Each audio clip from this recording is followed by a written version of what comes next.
Good afternoon. It's 11 o'clock. My name is Greg Chambers. I'm showing you this video only because I am live.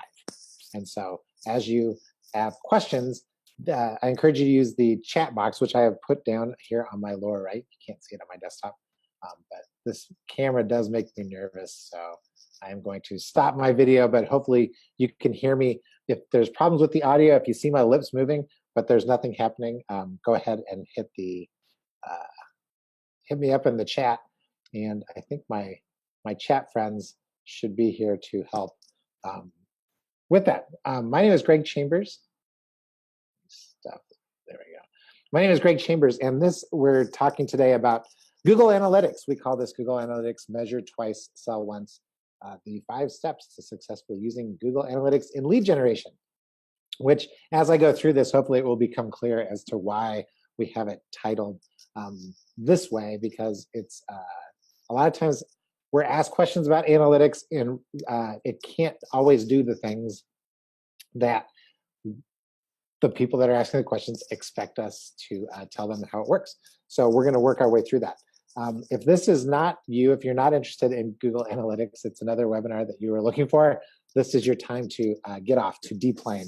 I told a story to a friend about being in the Southwest Airlines cattle call and getting on the wrong plane. But luckily they catch you right when you try to board, so they can send you back out into the mass of people, and we can go from there.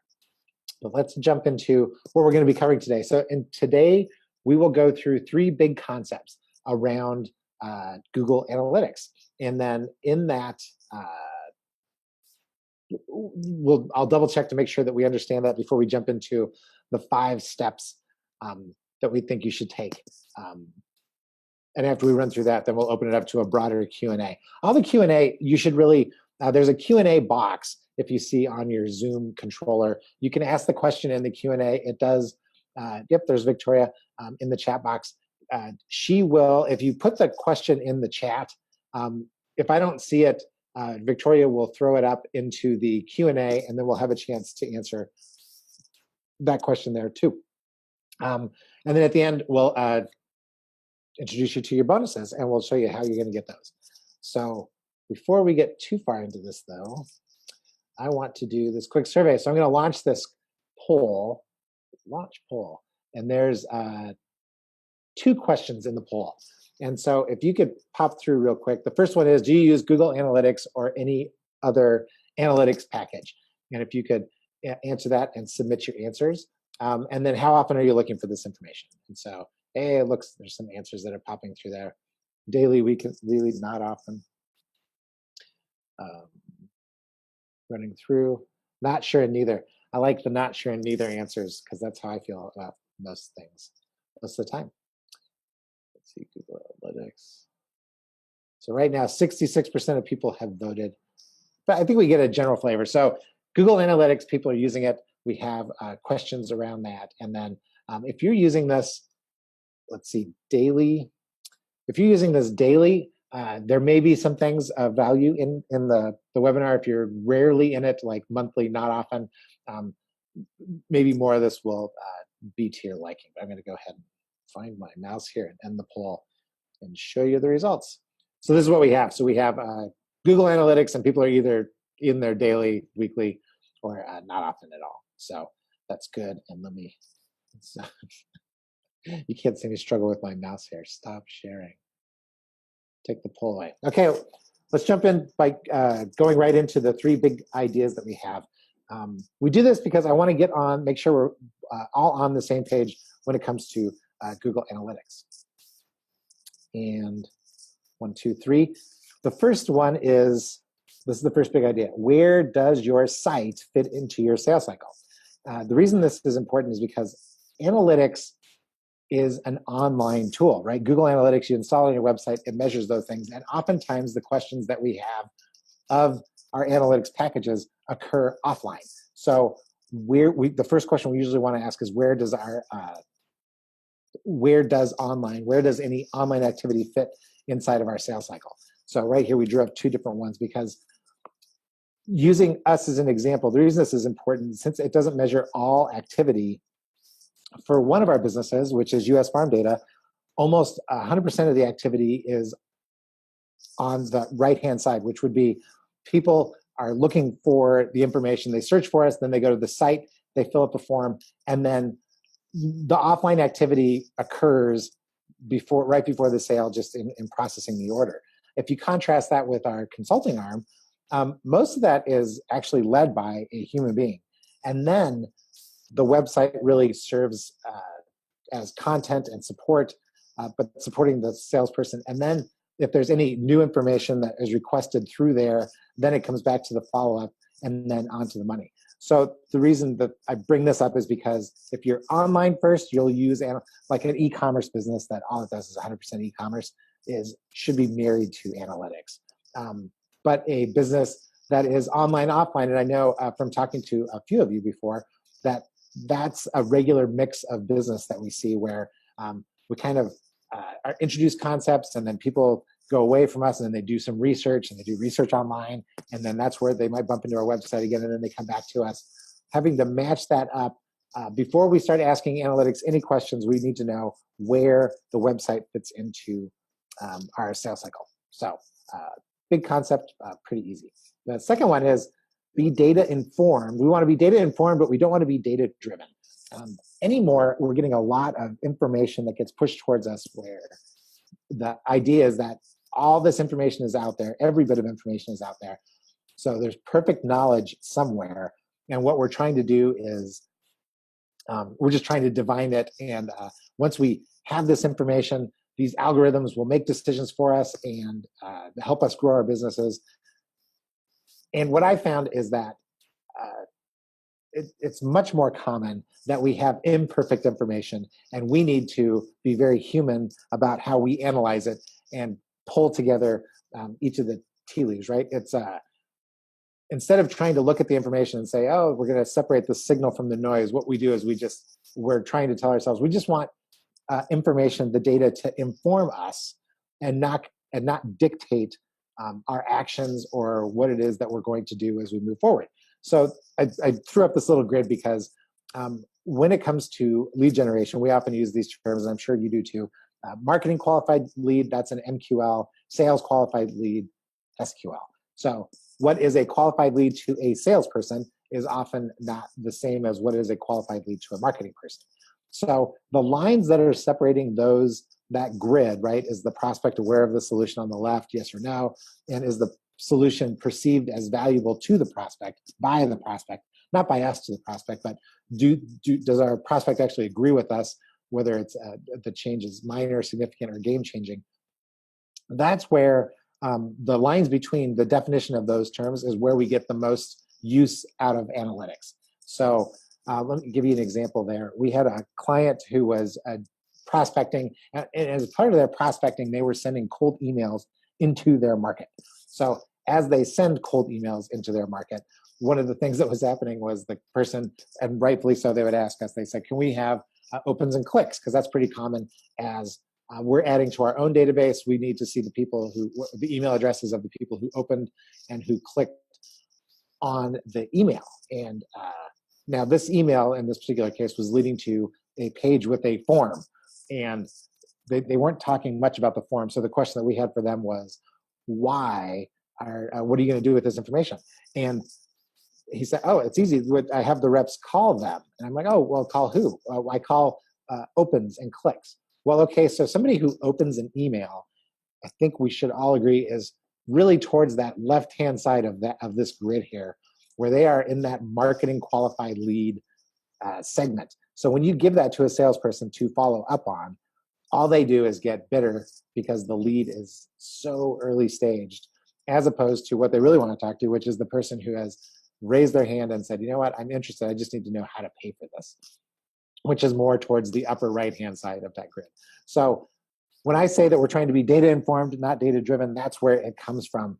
Just because we can register this information and doesn't mean that we necessarily need to act on it or set up systems that act on it.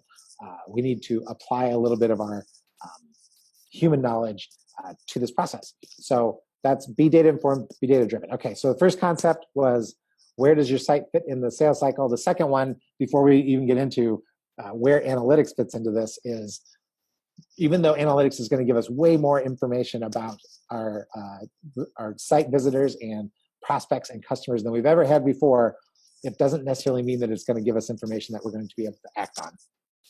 To get that, what we're going to need is we need to map our customer's decision process. So the other big idea behind all this is we know where we think that it's going to fit in our sales cycle, right? I can define, like I did on the previous slides, this is where people are going to come into our website on our sales cycle. It's way more valuable to actually know from the customer themselves how they go from, oh, you know what, I've never thought of that, to I need it. I need what it is that you're offering to me. So because analytics, again, is not 100% online, what part of the report, when we go into the report, is the most important part. So I use this example of, this is just general how people make decisions. Starting with, at some point there's a problem or a result that they're after. We do research, we teach ourselves about what is available to us, and then we move through to the options that make the most sense to us, and then we look for a good way to make that part of a purchasing decision, right? So we look for a best deal at that point. For instance, car buying, I happen to be in the market again for yet another car on this. And so my customer decision process, if the auto dealers actually cared, they would know that the first thing I'm doing is I'm trying to define what it is, like what kind of car I need. So in this case, we ended up with a little, one of those mini SUVs, because the kids are grown, they're driving their own cars. My wife is small, but she likes to sit up high in the car. So a mini SUV. And once we have that, right, so we've narrowed it down from all cars in the world to these mini SUVs. And then as we start researching them, gosh, you can spend anywhere from, $18,000 to $100,000 on a car that fits in that same class. So what is it that is our budget, right? That's narrowing it down to the options. What options actually work for us? And then as we get into those options, then I've narrowed it down. I say, okay, I want to spend $23,000 roughly, and I find, let's say, a smattering of cars. I find 6 cars that fit exactly that criteria. Mini SUV, $23,000. I'm okay that it's used. It's okay that it's got less than 30,000 miles on it. It all fits. And then what do? I go in and I say, I'd really like to spend $22,000. Right? I negotiate my best deal. Your customers go through something very similar, no matter what the process is. And my question is, at what point in there does your website fit in? What other websites fit in? If we can get that directly from them, right? The little saying around here is get the how directly from the who. If you can get the how from the who, and we know where it is that they're going to be, that gives us opportunities where we can impact their decision process, especially where it's most valuable, which is in that problem and research phase.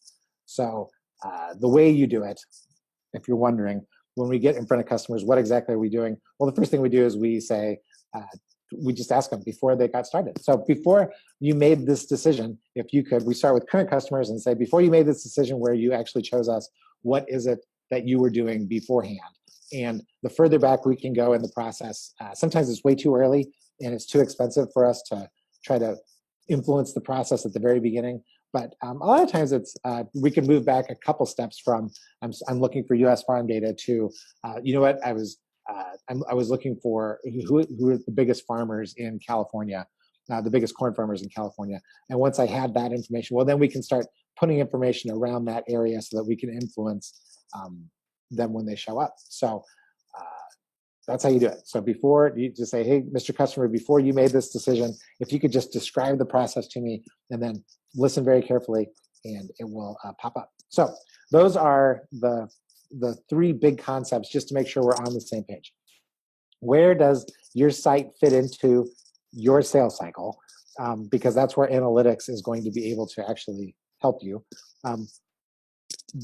Be data informed, not data driven. Aim to be data informed versus data driven. Instead of trying to find a way where we can make a perfect decision where nobody talks to anybody, How is it that we can just make ourselves smarter so that when we are actually working with customers, we have more information? And then the last one is know the customer's decision process from the customer, as opposed to from, like in the, for instance, is Greg Chambers sitting in a room saying, this is how I think my customers make this decision. Why don't we just go ahead and ask them? So with that in mind, I don't know if there's any questions on the three concepts. They're vague enough that most people just kind of agree that, yeah, okay, I gotcha. We're on the same page.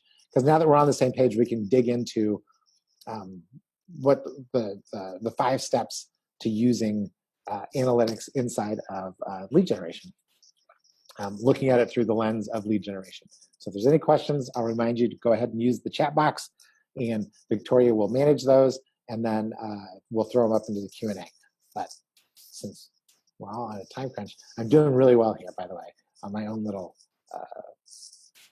timing that I'm trying to get to. So the 5 steps you take. You may have done some of these, you may have done all of them, you may have done none of them. Either way, let's pop into them. Number 1 seems very obvious, but install tracking on every single one of your properties. So your site, your public pages that are out there, your blog.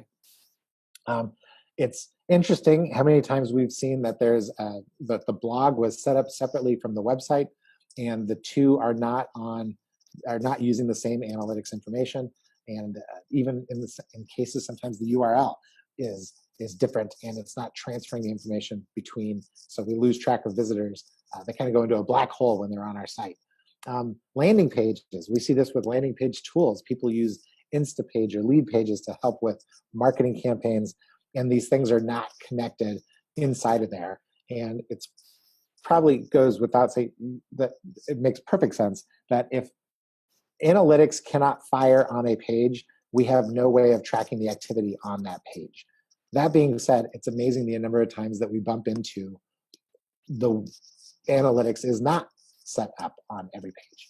So if your customer's journey includes visiting your site, you should be tracking it no matter where on the sites there are. And what we found is, I worked with a real estate company, and they used a back-end software that they did not have control of. But guess what? They were just able to, they went in, they asked and said, can we install our analytics on the pages that you guys have set up for us? And that company was ready to do it. It was all pre-configured, ready to go. They could just jump right in. And that way, even when they went to the, in this case, it was like a leasing information site, you could still keep track of that visitor. And once they were able to do that, they got better knowledge for their lead generation efforts. So that's it. The one thing to remember is if you go look at your Google Analytics code and somebody else set it up for you, and it's on every single page, but it always, this is what the code looks like as Universal Analytics, and then it gives you a number, and then it says -1. For the most part, it should be -1 for your business, for your website. If you're doing any segmenting, but you've drifted into like, oh, well, I'd set up, -2 and -3 and -4 are tracking different things. Yeah, I'm okay with that as long as -1 is still catching all the traffic. But what I've seen happen is marketing companies set their people up, and they set everybody up as a sub account. So number 32 means that you were the 32nd account that they had set up underneath their analytics. Unless Google's changed this, it's they cannot share your information with anybody else who you're trying to work with going forward, and they can't transfer it out to you so that you can own it on your own. So for pulling reports, it's not a big deal, but going forward, what we really encourage is that if you haven't really started using analytics and you're going to get started over again, get it under your own analytics number that you own, and then share access out to the marketing companies that you work with, because they can pull the reports and set up goals and do things that they need on your account. But that way, should you ever, not that it ever happens, but should you ever leave and go to a different vendor, that vendor still has the ability to look at what's gone on before and gets to go to school a little bit on some previous efforts. And we'll talk about that too. So make sure it's on all pages, even the interior or old pages. I have other stories. I won't go into them, but suffice it to say, it just you can never be too sure And the easiest way to make sure is actually to pull up analytics and make sure that you see all your pages that are supposed to be set up in there. All right. So number two, once we were sure that everything is set up on every page, we want to go through and build a report. Google Analytics they've done a great job in that they've given us, I don't know, there's got to be hundreds, if not thousands, of pre-built reports that are inside that tool. And I think that's where people get confused, is because you go in there and there's all this information and there's all these graphs and it all looks great. And it's like, what does this mean? And what should I be looking at? What's important? The easiest way to do that is to set up your own basic reporting. So we look at it in three phases, which is site traffic, where's it coming from? And then site activity, once we know where somebody's coming from, what is it that they're doing when they're on the site? And then goals. And goals are really a reflection of where they fit into your sales cycle. Is there a way that you can set up a goal that makes sense for your sales cycle? So knowing that, this would be a sample report that we built for another customer. And if you look at it, it operates along that same way. The first column is all about where traffic comes from. This is a custom report. It shows the activity that happens on the site, which pages that they're actually looking at, that they're interested in, and then which goals are being met and from where. So in that case, it's the source medium goal report, which I don't know if that makes any sense to you guys, but you can tell what the source is, and then the medium is the general. So was it organic? And if it was organic, did it come from Bing or Google or some other search engine that we don't know about? And then what happened with the report over time? And so in this case, my suggestion is that you should set it up in a 3-part process. When you build custom reports, when you get into the reports, there's a dashboard up at the very top that you get to choose from, and you can build your own custom report. In building that own custom report, if you think in terms like this, like I'm just going to focus on traffic going into this column and scroll through all the fields. I should have looked this up. There's got to be 100 different fields that are in the free version of Google Analytics that could help us. You can do like we did here, sessions by traffic source, sessions by landing page. So we could see which landing pages they were coming in on, and then which area of the country. You can see this one's a heavy Midwestern focus on this particular customer. But by having to go through that list of 100 to build your own little report, what ends up happening is you're making yourself familiar with the tool. So this is why we make everybody build basic reports like this. Site activity. What are all the things I can measure that they're on the site? Like, is it, how much time have they spent on the site per session? How many pages are they visiting per session? How many people are new versus returning? There's a lot of sub-questions that go inside there, but for the most part, you can tell what's happening on the site. And we use these pieces to monitor activity. And then goals. At first, if there's no goal set up, maybe it's just, I just want to see who hits my contact page, who hits a pricing page, who hits my About Us, learn about the Salesforce page. Whatever the goal is, build the report. By building the report, you become very familiar with all the fields that are available to you. And it doesn't necessarily help you today, but what it does is it familiarizes you for times in the future when you want to pull more information in. So when would you want to do this? I don't know exactly for you, but I can tell you this story about my brother-in-law. He has a brewery up in Green Bay, Wisconsin. Great place for a brewery. And inside of his brewery, right, are big, gleaming silver, aluminum, I don't know, I assume they're aluminum, cauldrons of, I'm going to call them cauldrons. I'm sure they have a technical name, but full of wonderful liquid that is in various stages of being beer. And when he takes me through there, because every time I'm up there, we go through the tour, and I'm like, show me what's going on and what you've added, because he's always adding new equipment. On each one of them is one of those liquid indicators that all it does is indicate the depth of the liquid that's in the pot. So like a coffee pot, if I'm at my local deli, it kind of has that indicator outside that tells you how full it is. He has those too. And as he's talking to me, it always fascinates me how he can walk by one, walk by the other, and he walks by the third one, sees where the level is. That forces him to pull up the clipboard that's attached and the grease pen, make some notes, flip through some pages, send a text, or call somebody based on the activity. That's what I see your Google Analytics, this kind of report should be. It should be your just general indicator of, this is generally where my traffic comes from, this is generally where this activity happens on the page, and this is in general what the goals are. None of this stuff is really actionable. But when you email it to yourself, because you can do that after you've set up the report, you can say, hey, email this to me once a week, like every Monday. I want to pull information Monday through Sunday and have it emailed to me on Monday. It will pull this information just by looking at it each week and just familiarizing yourself with it. What will happen is questions will pop up, like, why did my traffic drop? Or why did my traffic go up? Why did my goals go down? Why did my goals go up? And that is what analytics is great for, because once you see this information, you may look at it week 5 comes around and you finally have, you know what, this is a question.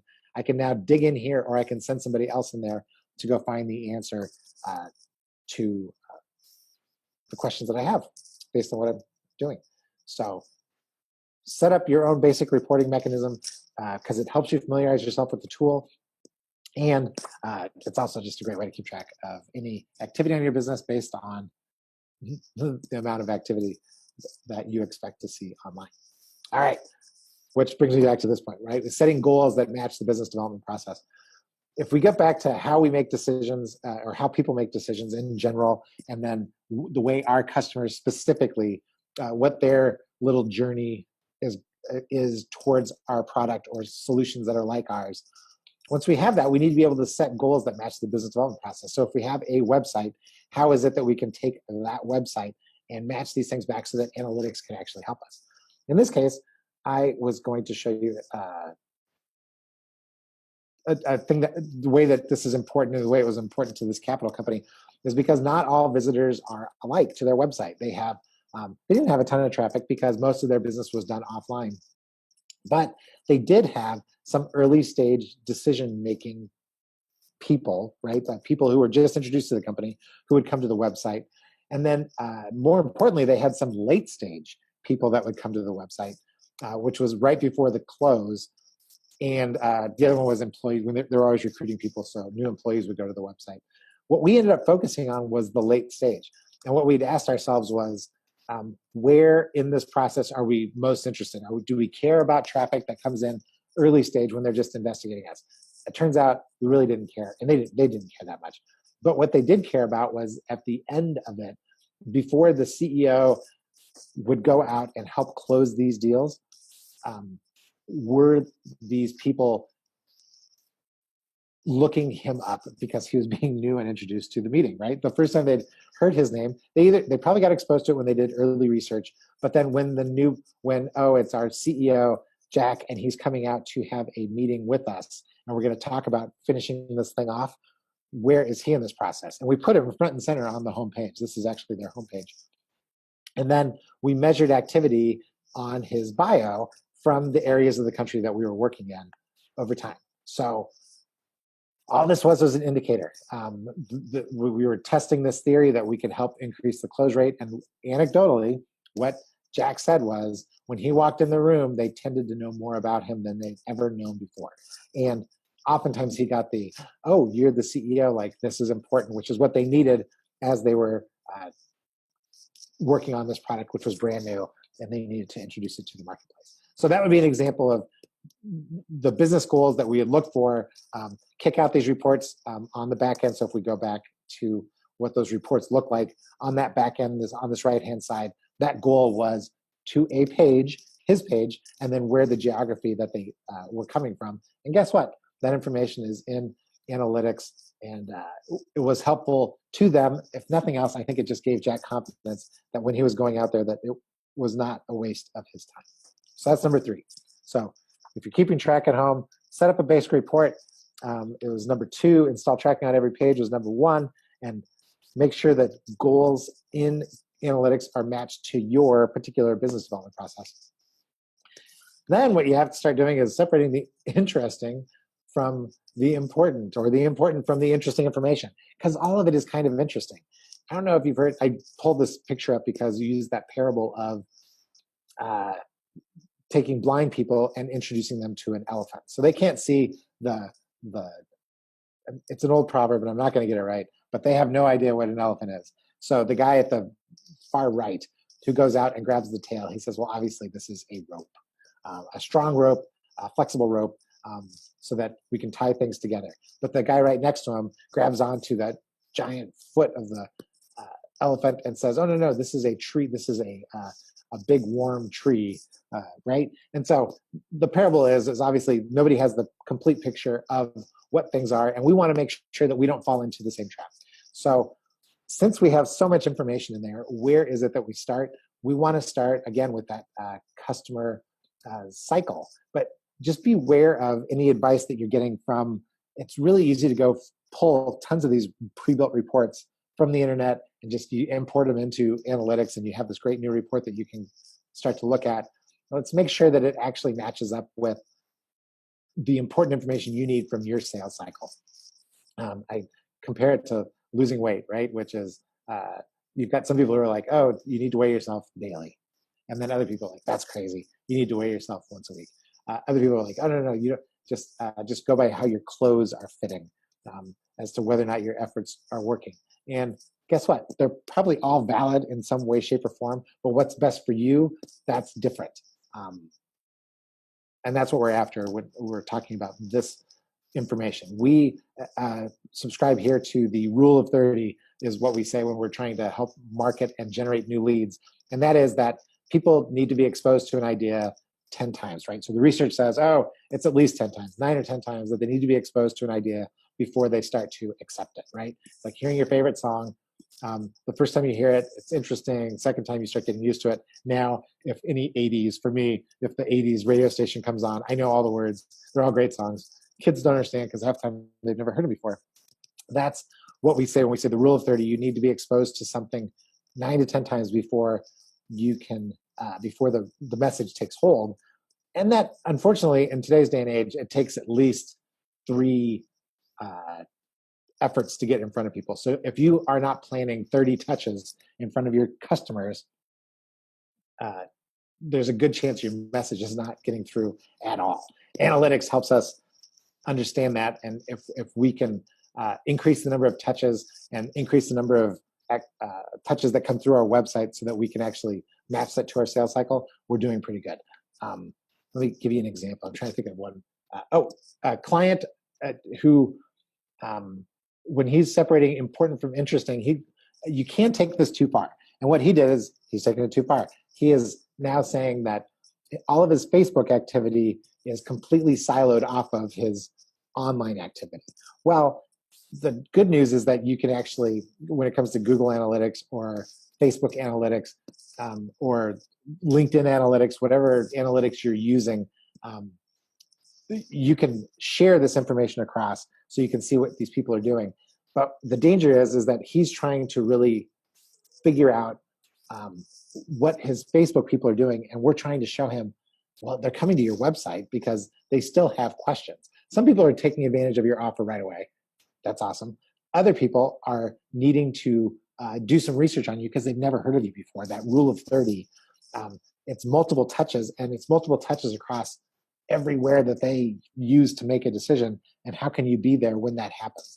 So he looks at it and he says, well, the important information is that my website is doing nothing to help my business and Facebook is doing everything. The reality is it's a lot more complex than that. We're probably going back to that data informed versus data driven. We'll probably never be able to measure everything exactly perfectly. Humans are flawed creatures. We make weird decisions for no good reason. We need our systems to reflect that. So make sure when you're looking through the new information that you're getting, that you're really trying to tease out the things that are most important to you versus just things that are interesting. Oh, our bounce rate is really high. Well, is that interesting or important?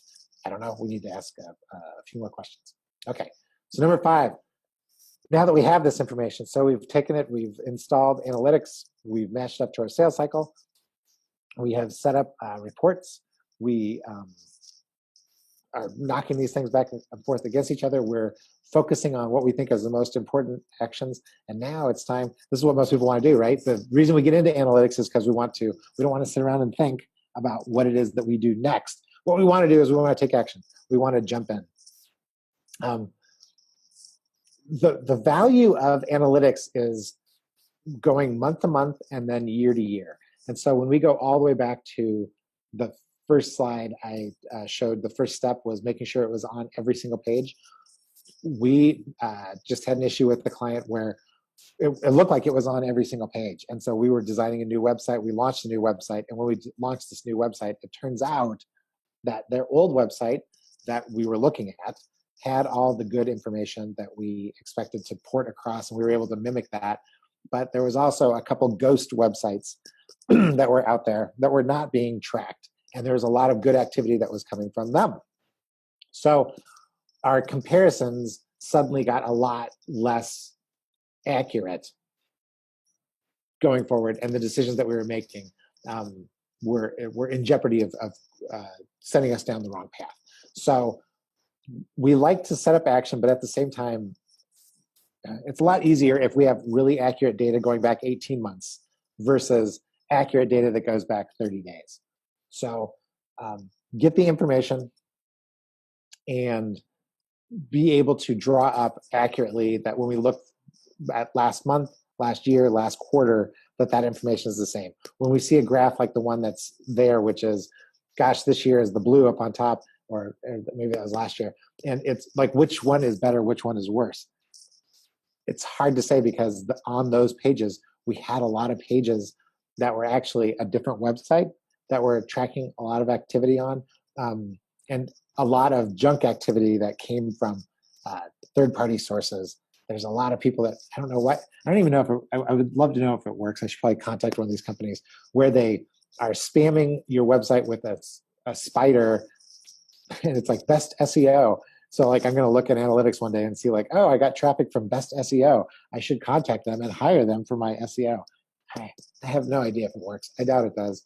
But when you have a lot of junk traffic like that, and then you start cleaning it up, your year to year, it gets a little harder to separate. So instead of all pages, what we do is we build a lot of filters and build some filters, which is just really, I'm only interested in the people that went more than one page deep into my website, or only traffic from the US, or sometimes we have a lot of agriculture companies that are marketing locally. So they're really I just really want things that are around Iowa, things around that are in my sales territory.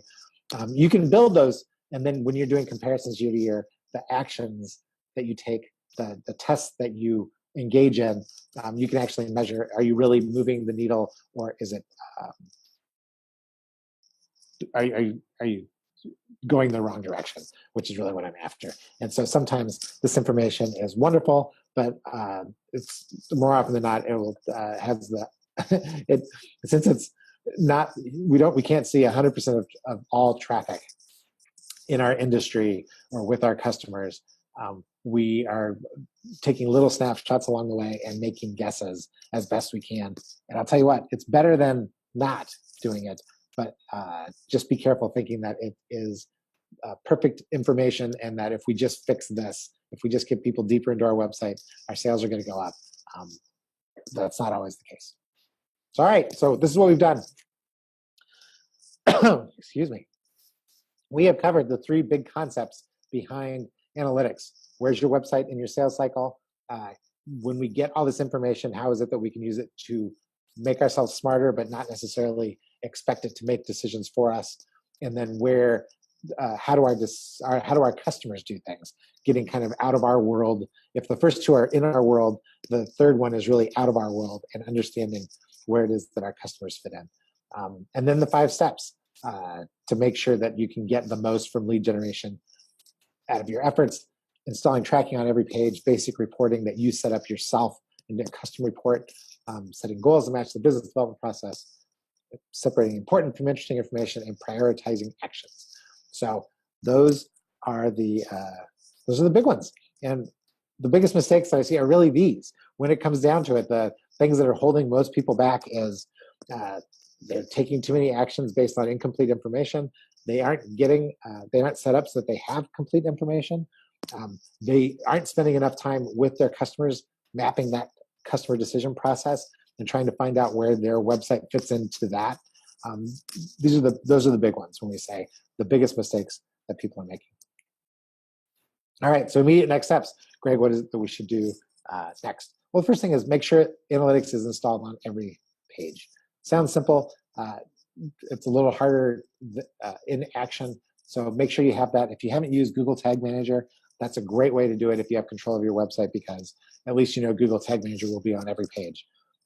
Map your customer's decision process. So this is literally calling them and saying, can I talk to you about what it is that you do? We have a template that we're going to give you on the handouts page when we email that to you. We'll email the recording, and then we'll email the handouts with you. It'll show you how to get analytics on every page in case you do it yourself or you're not exposed to it. We'll give you a questionnaire that you can use where you can start asking questions of customers and listen carefully for their description of how they made these decisions. And then the last thing is how to build a custom report. Get in there and mess around. Make a custom report that makes sense for your business. It'll change. You'll get better at this. You'll require more information sometimes and less information, but it really does familiarize you with what goes on inside that tool and makes everything else easy. Good stuff, right?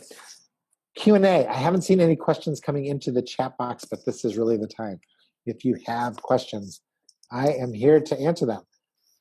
Common questions that we've had so far. The questions that we've gotten from this before is, once again, I don't have it installed. How do I install it again? And we can walk you through that. I am offering to everyone, if you want to schedule it, schedule a time. We'll run through 20 minutes to ask your questions about your business. I realize sometimes these webinars can be a little generic. They're meant to be because they're an overview. If you have specific questions on how to do something, 9 times out of 10, myself or one of our other analytics people can walk you through it. It's a service we provide. We're happy to do it, where we can show you how to build that reports that make sense to you, or even if you want to talk through getting your customer mapping. Yeah, if there's no other questions, then let's wrap this up. You've been very patient, 45 minutes. So, by the way, this is part of a program, US Farm Data. We have spun off a piece of our company, which is more of a consulting company. I think the name is probably going to change from Lead Gen Tools. I think it's Lead Gen Compass is the latest thing we've been messing around with. But we have a pilot program where we take the analytics, AdWords, Facebook, LinkedIn, our databases, our farm database, third-party databases, and we put them all together in a way to generate leads with you, really helping your marketing team, helping your sales team generate more leads. So we're happy to offer that, and that's one of the things that we'll give you as a bonus for attending. We're going to send you a link to a book. It's a book I wrote called The Human Being's Guide to Business Growth, and it's a simple process for unleashing the power of your people for growth. I also wrote a book with Bill Matern called The Perfect Growth Formula, which is a way to look at how all this works together, inbound, outbound activity, but tied together with managing data and how we use that to leverage our own efforts so we can get better results. So look for these coming. We'll send a link to the slides, the recording, other handouts, and then we'll also give you a chance to sign up for this, to learn more about this pilot program where we take all these tools and design a simple little reporting mechanism for you that you can use to generate more leads or get better results from your existing campaigns. So thank you for listening to all this as I yacked along. If you have any questions, look for an email from Bill Matern and then a call from Sue Donaldson, and we can schedule some time together and go through it. But thanks for everything, and have a great Thursday.